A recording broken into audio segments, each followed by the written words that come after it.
হাসির রাজা, জ্ঞানের রাজা, রসিক রাজা।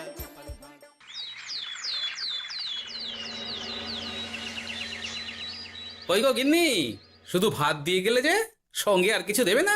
দিলাম তো এক ঘটি জল। ভাতে জল ঢেলে নুন দিয়ে মেখে খেয়ে নাও। হ্যাঁ, কি রোজ রোজ সেই এক খাবার? এসব মুখে তোলা যায় নাকি? হ্যাঁ, তাহলে খালি পেটেই থাকো না, কে বলেছে মুখে তুলতে? না মানে অন্তত একটা কাঁচা পেঁয়াজ। নেই। মাঝে মাঝে তো বেশ ওই মশলা দিয়ে কষিয়ে মাছ মাংস রাঁধতে পারো গিন্নি। বাজারে মাছ মাংসের দাম জানো? ছেঁড়া কাঁথায় শুয়ে মাছ মাংস খাওয়ার স্বপ্ন দেখতে লজ্জা করে না তোমার? আসলে কি জানো তো গিন্নি, আমার লজ্জাটা ওই তোমার রান্নাঘরে রাখা মশলার বাক্সের মতো, শুরু আছে কিন্তু কোনো কাজে লাগে না। এই খবরদার, আমার রান্না তুলে একদম খোঁটা দেবে না, এই বলে দিলাম। হ্যাঁ, আমি চললাম মাছ আনতে, তুমি আদা রসুন বেটে পেঁয়াজ কুচিয়ে রাখো, বুঝলে? বলি পয়সা কোথায়? লাগবে না, মাছ খেতে হলে পয়সা নয় গিন্নি, বুদ্ধি লাগে, বুদ্ধি, বুঝলে? বুদ্ধির বদলে মাছ কোন দোকানদার দেয় গো?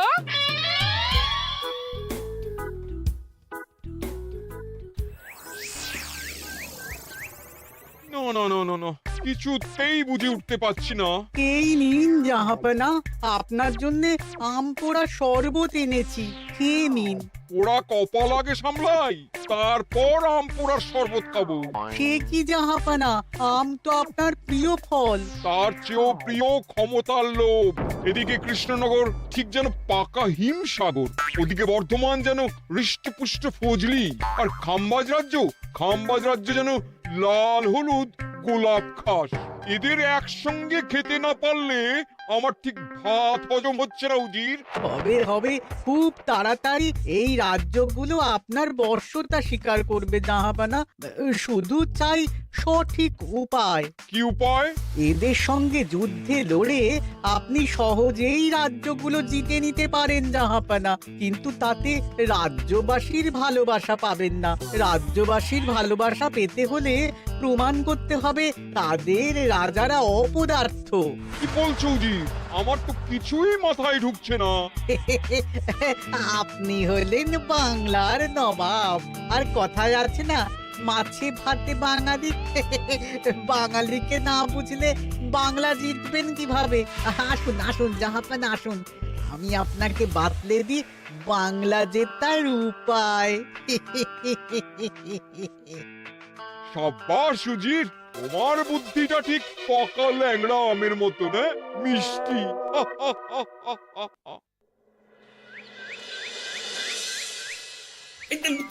ধর ধর ধর ধর ধর, এই পায়ের নিচ দিয়ে গলে গেল, ধর ধর ধর ধর। বিশাল বড় মাছ গো গোপাল দাদু। একেবারে পাকা শোল। ছাড়বে না গোপাল দাদু, আজ রাতে আমরা জমিয়ে মাছ ভাত খাবো। খেতে তো হবে শোল মাছের ঝোল আর তেল কই। তোদের দিদাকে বড় মুখ করে বলে এসেছি, এই, এই, এই, এই, ধরেছি।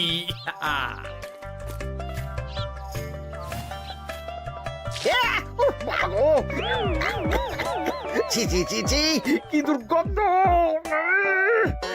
গোপালকে ছাড়বেন না মহারাজ, ও ইচ্ছে করে আমার মুখে কাদা ছুঁড়েছে। ঠাকুর বলেছেন মানুষ নিজের কর্মফল একদিন না একদিন ঠিক পাবে। মন্ত্রী মশাই যে এত তাড়াতাড়ি পেয়ে যাবেন ভাবতেই পারিনি।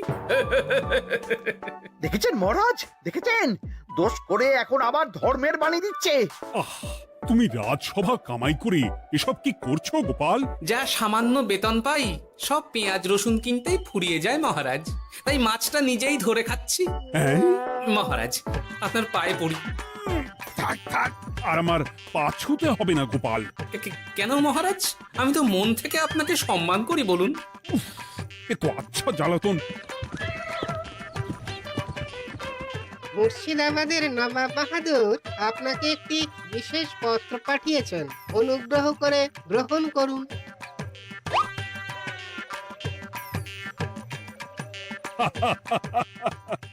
এ তো দারুণ আবদার।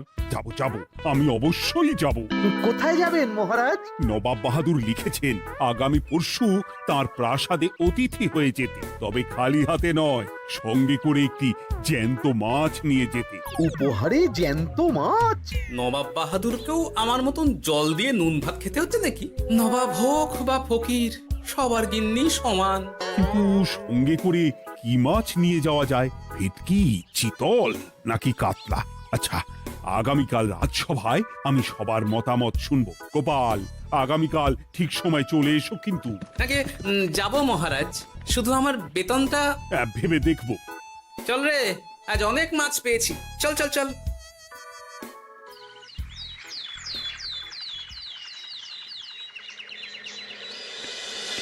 কি মহারাজ, আপনাকে এত চিন্তিত দেখাচ্ছে কেন?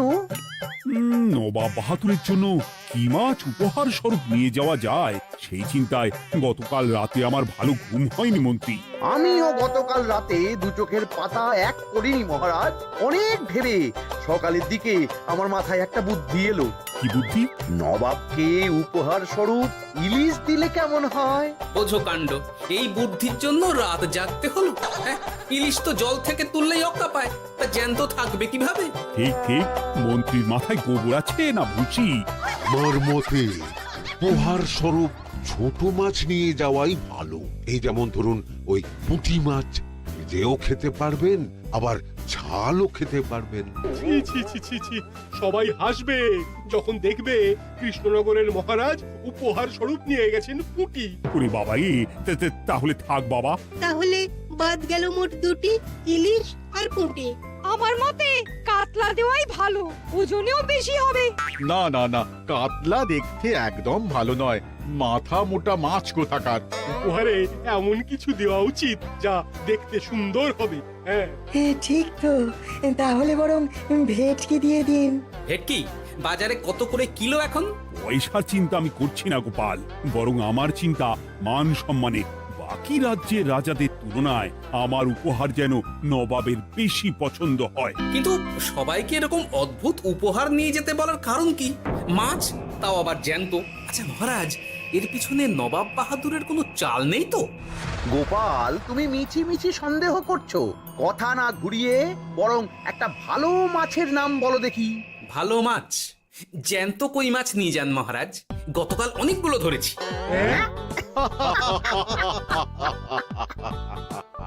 কি, এত ভালো ভালো মাছ থাকতে আমি শেষে কই মাছ নিয়ে যাব? তুমি সমাধান না দিয়ে উল্টে মজা করছো গোপাল। দূর হয়ে যাও, দূর হয়ে যাও আমার চোখের সামনে থেকে। আগে ভাড়ামো করার জন্যই তো মাস গেলে বেতন পাই মহারাজ। মানে কি বলতে চাইছো গোপাল? নবাব বাহাদুর কি চান সেটা আমরা সবাই জানি, তাই বলছি মাছের গর্তে হাত ঢোকানোর আগে পরীক্ষা করে নেওয়া উচিত ভেতরে সাপ আছে কিনা।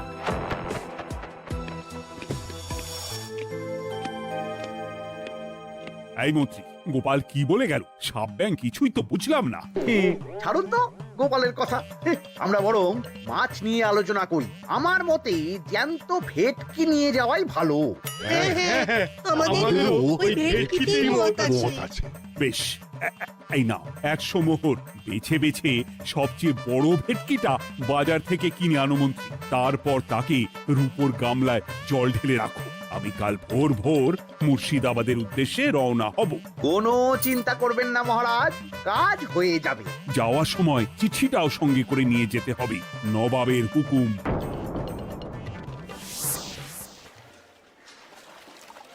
এই দেখুন কেমন খেলা করছে। হ্যাঁ, বাহ বাহ বাহ। ওজনে কত হবে?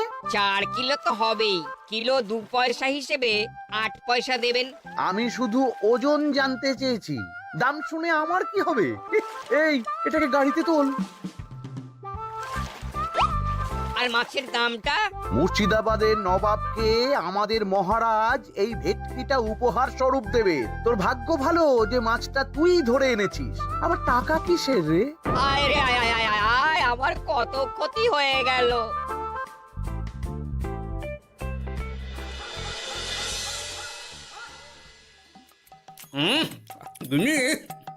তেল কৌটে যা রেঁধেছ না? বলি বলি, আর কটা মাছ আছে গো? আছে তাতে আগে আগামী 7 দিন হয়ে যাবে। হ্যাঁ, তাহলে কাল কই মাছের ঝোল খাবো, পরশু খাবো শোল মাছের কালিয়া। ধুর, এসব খেয়ে খেয়ে জিভে চড়া পড়ে গেল। বাজার থেকে একটু ইলিশ ভেটকিও তো আনতে পারো। হ্যাঁ, ইলিশের অনেক দাম গো গিন্নি, আর ভেটকি তো বাজারে প্রায় ওঠেই না। কে বলেছে তোমাকে? শুনলাম মন্ত্রী মশাই নাকি আজ বাজার থেকে সবচেয়ে বড় জ্যান্ত ভেটকিটা নিয়েছেন। হ্যাঁ, তাই নাকি? তার মানে আগামীকাল নিশ্চয়ই মহারাজ ওটা নিয়েই মুর্শিদাবাদ যাবেন। আমার মনটা বড্ড কু ডাকছে গিন্নি। না, এভাবে ছেড়ে দিলে হবে না, একটু পরীক্ষা করে দেখতে হবে। হাজার হোক, এ রাজ্যটা তো আমারও। এত রাতে আবার কোথায় চললে গো? হ্যাঁ? দেখতে গর্তে সাপ আছে না মাছ। অ্যাঁ?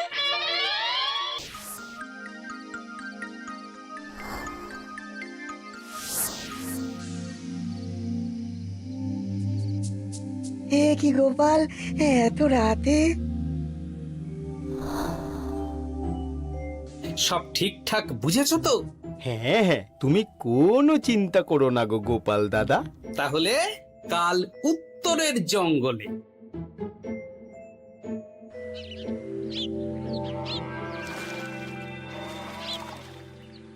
ভেটকি মাছটা রূপোর গামলায় রেখে গরুর গাড়িতে তুলে দিয়েছি মহারাজ। আর নবাব বাহাদুরের চিঠিটা? ইয়ে, সিংহাসনের উপর, নিচে, ডাইনে, বাঁয়ে সব জায়গায় খুঁজলাম, কোথাও নেই। সে কি তাহলে? এমন চিত্তাকর্ষক উপহার দেখলে নবাব বাহাদুরের চিঠির কথা মনেই থাকবে না। আপনি নির্দ্বিধায় যাত্রা শুরু করুন মহারাজ। ঠিক বলেছ।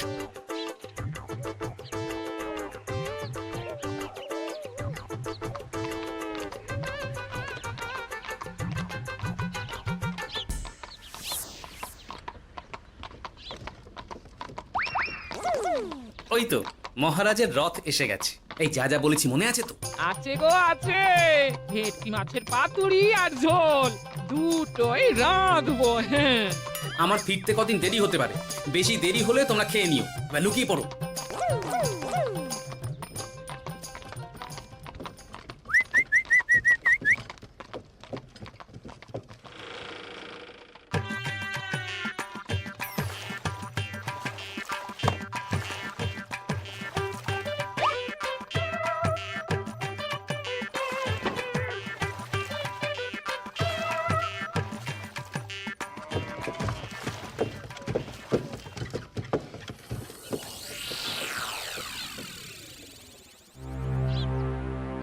ওই দেখা যায় রথে চেপে সবাই ধীরে ধীরে এদিকেই আসছে জাহাপানা। আসতে দাও, আসতে দাও, এবারই খেলা জমবে। এসো এসো, তোমাদের সবাইকে মুর্শিদাবাদে স্বাগত জানাই। আমার উপহারের কথা মনে আছে তো? আছে জাহাপানা আছে, শুধুমাত্র আপনার জন্য আমি নিয়ে এসেছি একটা জ্যান্ত কাতলা। এই নিয়ে এসো। আমার উপহারও কিছু কম নয় জাহাপনা, নিয়ে এসো। আর তোমরা? আর কৃষ্ণচন্দ্র, তুমি কি এনেছো? এদের সবার চেয়ে ভালো উপহার এনেছি, যা দেখলে আপনার মন একেবারে আনন্দে নেচে উঠবে। ইচ্ছে করবে এক্ষুনি হয় পাতুরি না হয় ঝোল করে খেয়ে নি। তাই নাকি? হ্যাঁ, খাস নবাব বাহাদুরের জন্য আমার বিশেষ তোফা। কই, নিয়ে এসো। এই তো কই নিয়ে এসেছি মহারাজ। গোপাল, তুমি? ভেটকি কোথায়? এতক্ষণে গিন্নি রান্না বসিয়ে দিয়েছে।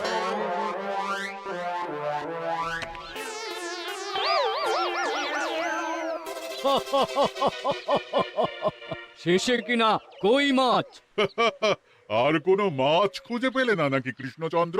ছি ছি ছি, তোমার জন্য লজ্জায় আমার নাক কাটা গেল গোপাল। ফিরে গিয়ে আমি তোমার গর্দান নেব, এই বলে দিলাম। অনেক হয়েছে, এবার তোমরা সবাই আমার কথা মন দিয়ে শোনো। আমি তোমাদের সবাইকে একটা করে জ্যান্ত মাছ আনতে বলেছি, একটি বিশেষ কারণে। তার আগে সবাইকে আমি জিজ্ঞাসা করতে চাই, আপনারা সবাই নবাব বাহাদুরের পাঠানো চিঠিটা মন দিয়ে পড়েছিলেন তো? হ্যাঁ পড়েছি। হ্যাঁ হ্যাঁ হ্যাঁ, আমরাও পড়েছি। বেশ, তাহলে তো তোমরা এই আমন্ত্রণের কারণটা জানো। তোমাদের আনা মাছেদের আয়ু যতদিন তোমাদের রাজ্যের আয়ুও ততদিন। মানে আপনাদের মধ্যে যার মাছ যেদিন মারা যাবে জাহাপানা তার রাজ্যটা সেদিন নিয়ে নেবে। আর যতদিন না আপনাদের মাছ মরছে ততদিন আপনারা এই প্রাসাদেই থাকবেন। হ্যাঁ, এইরকম কিছু তো চিঠিতে লেখা ছিল না। কে বলেছে ছিল না? ওই জন্যই তো আমি সঙ্গে করে চিঠিটা আনতে বলেছিলাম। এনেছো? হ্যাঁ হ্যাঁ, আমি এনেছি। এই যে এখানে তো কোথাও এরকম কিছু লেখা নেই। তোমরা হলে রাজা, রাজাদের সব সময় চোখ কান খোলা রেখে চলতে হয়। উজির, এই নাও।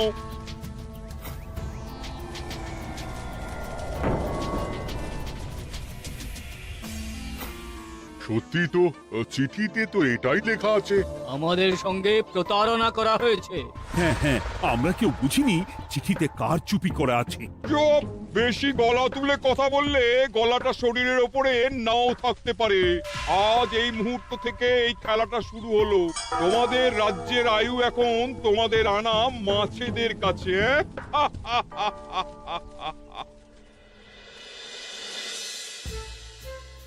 উজির, কার মাছের কি অবস্থা? আগে বাকিরা মোটামুটি সাঁতার কাটছেও খাম্বাজ রাজার আনা কাতলা খাবি খাচ্ছে। মনে হয় খুব তাড়াতাড়ি যাবে। বাবা বাবা বাবা, এ তো খুব ভালো কথা।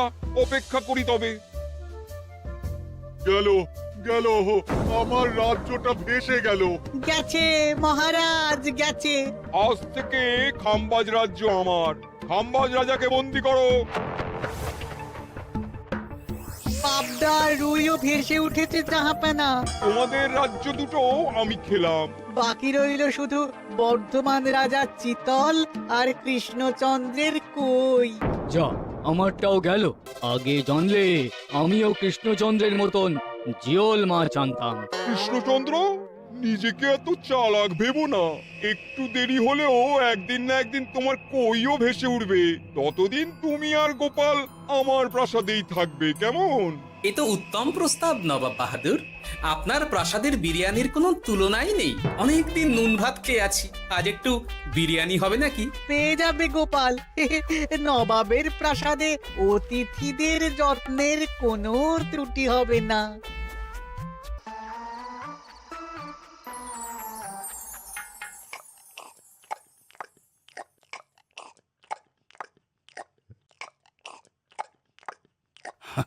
আমাকে ক্ষমা করে দিও গোপাল, আমি তোমাকে অনেক কথা শুনিয়েছি, কিন্তু এখন বুঝতে পারছি কেন তুমি ভেটকির বদলে কই মাছ এনেছো।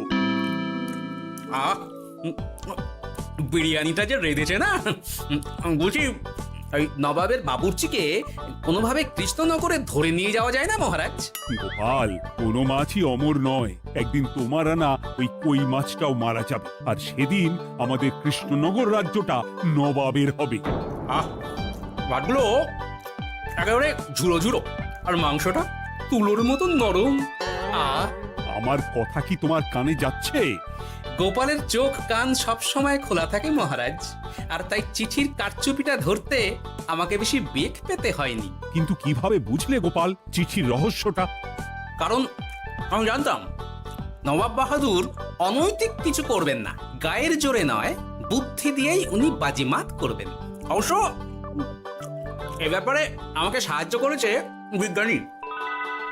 একটা সাহায্য করতে পারবেন বিজ্ঞানী?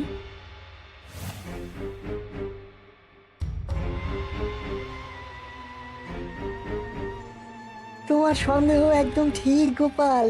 এই চিঠিতে লেবুর রস দিয়ে লেখা হয়েছে কয়েকটি লাইন, যা শুধু আগুনের তাপেই ফুটে উঠবে। এই নাও। সর্বনাশ! গর্তে মাছ নয়, বিষধর সাপ আছে। এবার কি হবে গোপাল? আগামী 7 দিন পেট ভরে বিরিয়ানি খাবো মহারাজ। ততদিনে ওরা এসে যাবে। কারা আসবে?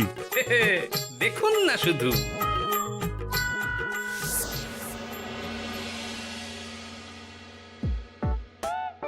এই তোমার বুদ্ধি, দেখলে তো গোপাল এসে কেমন সবকিছুর উপরে জল ঢেলে দিল। মানে বুঝতে পারিনি যে ওরা ওরা চিঠির কারচুপি সব ধরে ফেলবে। কৃষ্ণচন্দ্রের কই মাছের কি খবর? সেটা কি এখনো জীবিত? আগে আমাদেরও একই প্রশ্ন নবাব বাহাদুর। এভাবে আর কদিন চলবে জানা নেই। কবে যে সব থেকে মুক্তি পাবো। দাঁড়ান জাহাপানা, আমি ছুটে গিয়ে দেখে আসছি মাছটা জীবিত আছে কিনা। তুমি বুনোল হলে আমিও বাঘা তেঁতুল। কৃষ্ণচন্দ্র, যতদিন না মাছটা মরছে তোমাকে আমি এখানেই আটকে রাখবো। সর্বনাশ হয়ে গেছে জাহাপানা, দেখবেন আসুন, দেখবেন আসুন। কি হয়েছেটা কি? চলুন না, নিজের চোখেই দেখবেন। সে কি, কই মাছ বাচ্চা দিয়েছে? এটার অপেক্ষাতেই তো ছিলাম। ওরা এসে গেছে মহারাজ, এবার আপনার রাজ্য সুরক্ষিত। মানে নবাব বাহাদুরের কথা অনুযায়ী মাছ মারা গেলে রাজ্য ছাড়তে হবে। এমনিতেই কই মাছের জান শক্ত, এরাও বড় হবে, বাচ্চা দেবে। এইভাবে কই মাছের গুষ্টি মরে শেষ হতে হতে নবাব বাহাদুর আর বেঁচে থাকবেন না। হ্যাঁ নয়, হ্যাঁ। বেছে বেছে ঠিক মা কই মাছটাকে নিয়ে এলে। এবার রাজ্যে ফিরি। কি লাভ? সেই তো নুন ভাত খেয়েই থাকতে হবে। না, আমি তোমার বেতন 10 গুণ বাড়িয়ে দেব। আর যাওয়ার সময় নবাবের বাবুর্চিকেও ধরে নিয়ে যাব। আজ থেকে তুমি শুধু বিরিয়ানি খাবে। জয় জয় মহারাজের জয়, জয় কই মাছের জয়।